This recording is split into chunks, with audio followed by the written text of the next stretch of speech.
Hello बच्चों, this is the second video of history chapter 9 vital villages thriving towns. अपनी पिछले video में हमने पढ़ा था कि लोहे के औजार और खेती कैसे इंसान ने शुरू की और कृषि के जो दूसरे उत्पादन थे वो था सिंचाई। जो उन्होंने दूसरे कदम उठाए थे कृषि के लिए वो थे सिंचाई। और गांव में कौन कौन रहते थे, कुछ हमने बहुत पुरानी प्राचीन तमिल रचनाएं जो तमिल कंपोजिशन थे उसके बारे में भी हमने पढ़ा, जिनको कहा जाता था संगम लिटरेचर। और हमने इसमें एक जातक कहानी भी पढ़ी थी, एक आदमी की जो धीरे धीरे कैसा हो गया, अमीर बन गया। बहुत गरीब था और धीरे धीरे किस तरह वो अमीर बना, ये भी हमने पढ़ा। तो आगे इसमें हम देखते हैं, We can use other kinds of evidence to find out about life in some of these early cities. प्राचीन जो ये नगर थे इनकी लाइफ के बारे में हमें कुछ दूसरे सोर्सेस से भी पता चल सकता है। Sculptures carved scenes depicting people's lives in towns and villages as well as in forests. Many of these sculptures were used to decorate railings, pillars, and gateways of buildings that were visited by people. शहरों, गांव या फिर जंगलों के life थी जो उससे जुड़ी घटनाओं को मूर्तिकार जो होते हैं, मूर्ति बनाने वाले, उन्होंने बहुत अच्छे तरीके से मूर्तियाँ बनाई हैं उनकी लाइफ के बारे में। और इन मूर्तियों को ऐसी इमारतों की रेलिंग, खम्भों या गेटवे में सजाया जाता था जहाँ से लोग आते जाते थे। Many of the cities that developed from about 2500 years ago were capitals of the Mahajanpads that you learned about in chapter 6. जो काफ़ी सारी cities थी जो उस समय डेवलप हुई थी 2500 years पहले, वो कैपिटल्स थी महाजनपद की, जिसके बारे में आपने चैप्टर 6 में पढ़ा। As we had seen, some of these cities were surrounded by massive fortification walls. आपने ये भी पढ़ा था कि जो ये शहर थे वो काफ़ी ऊंची ऊंची दीवारों से घिरे होते थे। In many cities, archaeologists have found rows of pots or ceramic rings arranged one on top of other. जैसा कि तो ये आप ऊपर वाले चित्र में देख रहे हो, ये जो आपको रिंग्स दिखाई दे रहे हैं ये सेरेमिक रिंग्स हैं और ये काफ़ी सारे शहरों में मिले हैं। जब खुदाई हुई तो ये काफ़ी सारे शहरों में पाए गए, एक के ऊपर एक। These were known as ringwells और इनको ringwells भी कहा जाता था। These seems to have been used as toilet in some cases and as drains and garbage dumps. These ringwells were usually found in individual houses. ये जो ringwells हैं ये टॉयलेट या नाली या कूड़ेदान के लिए यूज़ होते थे और ये जो ringwells हैं ये सभी घरों में पाए जाते थे। We have hardly any remains of palaces, markets, or of homes of ordinary people. Perhaps some are yet to be discovered by archaeologists. Others made of wood, mud, bricks, and thatch may not have survived. महलों, बाजारों या आम घरों के अवशेष बहुत कम मिले हैं। शायद लकड़ी, मिट्टी और कच्ची ईंटों या छप्पर के बने होने के कारण ये ज़्यादा समय तक टिक नहीं पाए होंगे। भविष्य में जो आर्कियोलॉजिस्ट हैं वो इनकी खोज कर सकते हैं। Another way of finding out about early cities is from the accounts of sailors and travellers who visited them. One of the most detailed account that has been found was by an unknown Greek sailor. He described all the port he visited. प्राचीन शहरों के बारे में, पुराने जो शहर थे उनके बारे में, वहाँ उन शहरों में गए नाविकों और यात्रियों के जो उन्होंने उन शहरों और उन शहरों के बारे में लिखा, पुराने शहरों के बारे में, तो उनसे पता चलता है कि कैसे वो शहर थे और किस तरह से वो बनाए गए थे। ऐसा ही एक जो विवरण है कि वो एक ग्रीक सेलर ने लिखा है, बताया है किसी से जहाँ जहाँ पर वो उसने विज़िट किया होगा, जहाँ वो उस वहाँ के बारे में उसने बताया है। वो ग्रीक सेलर था, उसने वो जो जहाँ जहाँ पर वो जिन जिन पोर्ट पर वो गया उन सभी के बारे में उसने लिखा है। Find बारूच on map 7 page 113। Map 7 page 113 में, पेज नंबर 113 में मैप 7 है जो, उसमें बारूच को ढूंढो।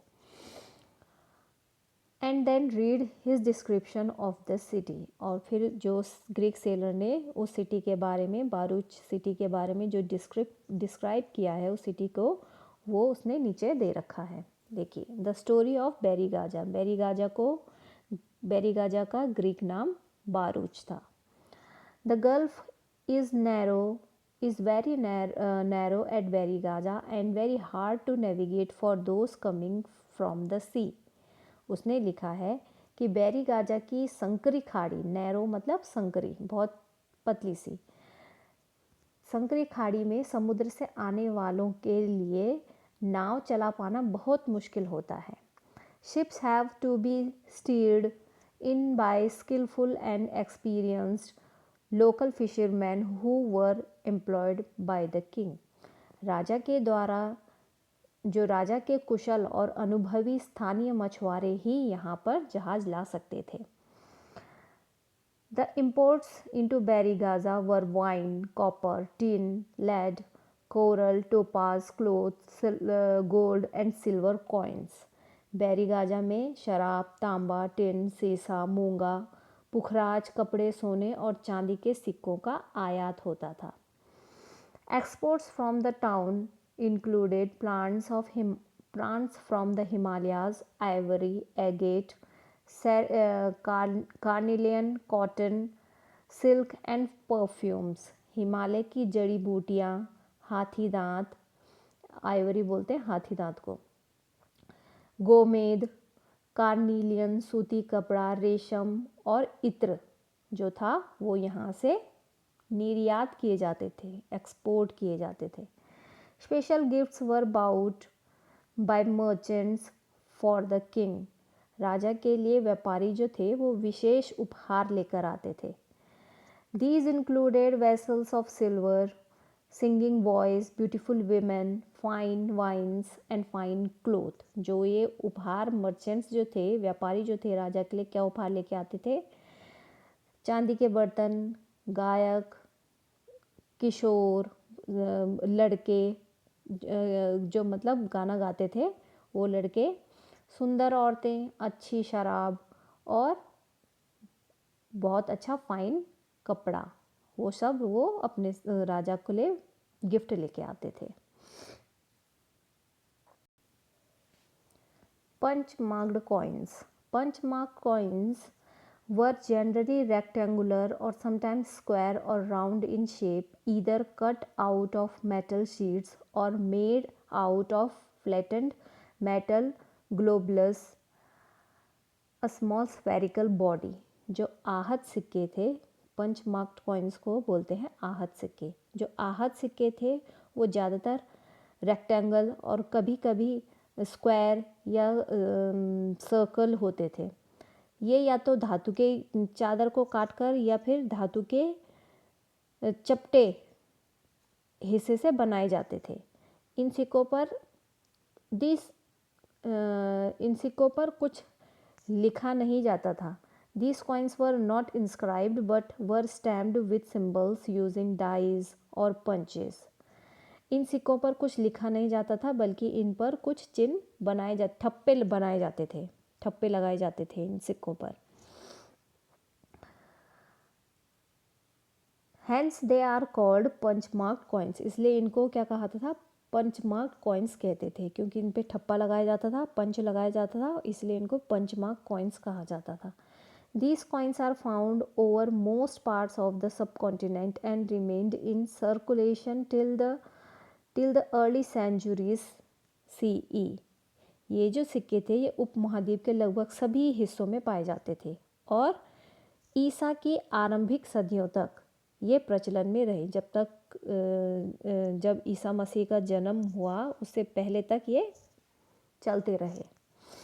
Coins You may have noticed how wealth is measured in terms of coins in the story on page 90. आपने पेज 90 पर जो कहानी दी गई है उसमें तुमने देखा कि किस तरह सिक्कों की मदद से संपत्ति को उस आदमी ने बढ़ाया, अपनी पैसों की ज़रूरत को उसने पूरा किया.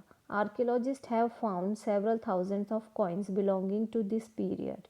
The earliest coins, which were in use for about 500 years, were punch marked coins such as the one shown below. जो आर्कियोलॉजिस्ट हैं उनको इस युग के हज़ारों सिक्के मिले. जब खुदाई करी आर्कियोलॉजिस्ट ने तो उनको इस तरह के कई सारे सिक्के मिले, हज़ारों सिक्के मिले. सबसे पुराने जो सिक्के थे वो करीब 500 साल चले. जो इन सिक्कों का चित्र नीचे दिया गया है, ये पिक्चर आप देख रहे हो, इसमें बताया गया है किस तरह के कॉइन्स उस समय चलते थे. सिटीज़ विद मैनी फंक्शंस, नगर अनेक गतिविधियों का केंद्र, काफ़ी सारी फंक्शंस का जो केंद्र था वो शहर थे. Very often a single town was important for a variety of reason. Let us look at the example of Mathura, map 7 page 13. अक्सर जो नगर थे वो कई कारणों से इम्पॉर्टेंट हो जाते थे. उदाहरण के लिए मथुरा जो था उसको देखो, पेज 113 में मैप 7 में जो मथुरा है उसको देखो. Mathura has been an important settlement for more than 2500 years. It was important because it was located at the crossroads of two major routes of travel and trade, from the northwest to the east and from north to south. यह 2500 साल से भी ज़्यादा समय के से एक महत्वपूर्ण नगर रहा है. कौन? मथुरा. क्योंकि यह यातायात और व्यापार दोनों के लिए मुख्य रास्तों पर स्थित था. दोनों यातायात और व्यापार के दो रास्ते थे, इम्पोर्टेंट रास्ते थे, उन पे वहाँ पर ये मथुरा शहर था. इसमें एक रास्ता जो था वो उत्तर पश्चिम से पूरब की ओर और जो दूसरा रास्ता था वो दक्षिण की ओर जाने वाला था. There were fortifications around the city and several shrines. Farmers and herders from adjoining areas provided food for people in the city. Mathura was also a center where some extremely fine sculptures was produced. ये जो शहर था ये चारों ओर से किलेबंदी था, fortification था, जिसके चारों ओर किला बनाया गया था. दीवारें बनाई गई, बड़ी बड़ी दीवारें बनाई गई थी और इसके अंदर कई सारे मंदिर थे. आसपास के किसान और जो पशुपालक थे वो शहर में रहने वालों के लिए भोजन जुटाने का काम करते थे. मथुरा बेहतरीन मूर्तियाँ बनाने का एक केंद्र था. Around 2000 years ago, Mathura became the second capital of the Kushanas, about whom you will be reading in chapter 10. लगभग 2000 साल पहले मथुरा कुषाणों की दूसरी राजधानी बनी. इसके बारे में तुम नेक्स्ट चैप्टर में पढ़ोगे, चैप्टर 10 में पढ़ोगे. Mathura was also a religious center. There were Buddhist monasteries, Jain shrines, and it was an important center of the worship of Krishna. Mathura एक धार्मिक केंद्र भी रहा है. यहाँ बौद्ध विहार और जैन मंदिर हैं, दोनों हैं. बौद्ध विहार और जैन मंदिर दोनों हैं मथुरा में. यह कृष्ण की भक्ति का एक महत्वपूर्ण केंद्र था. Several inscriptions on surfaces such as stone slabs and statues have been found in Mathura. Mathura में जो स्टोन स्लैब्स हैं और मूर्तियों पर काफ़ी सारे इंस्क्रिप्शन मिले हैं, अभिलेख मिले हैं. Generally, these are short inscriptions recording gift made by men and sometimes women to monasteries and shrines. These were made by kings and queens, officers, merchants, and craftspersons who lived in the city. For instance, inscriptions from Mathura mention goldsmiths, blacksmiths, weavers, basket makers, garland makers, and perfumers.